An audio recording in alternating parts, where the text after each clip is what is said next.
Indra Syafri angkat bicara soal dugaan rasialis supporter Singapura ke pemain Timnas Indonesia. Timnas Indonesia baru saja dipastikan melangkah ke final Piala AFF 2020.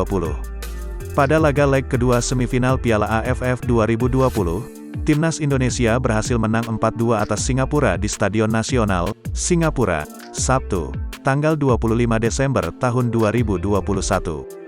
Tetapi, ada momen beberapa pemain Indonesia terlibat adu mulut dengan supporter Singapura. Pemain Timnas Indonesia yang memberikan dukungan di tribune karena tak bisa ikut bermain akibat beberapa alasan mendapatkan provokasi dari supporter Singapura.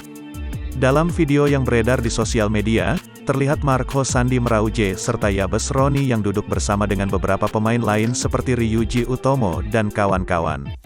Terlihat emosi dan marah-marah. Menanggapi kejadian ini, Direktur Teknik PSSI, Indra Syafri, mengaku bahwa pihaknya belum bisa memastikan kejadian tersebut. Indra Syafri mengaku bahwa ia belum tahu betul apakah kejadian tersebut adalah tindakan rasialis kepada pemain Timnas Indonesia yang berkulit hitam atau karena insiden lain. Mantan pelatih Timnas U23 Indonesia itu mengaku saat ini sedang mencari penyebab terjadinya insiden tersebut dari Marco Sandi dan pemain lain. Indra Syafri ingin memastikan dulu sebenarnya apa yang terjadi agar informasi yang beredar tidak simpang siur.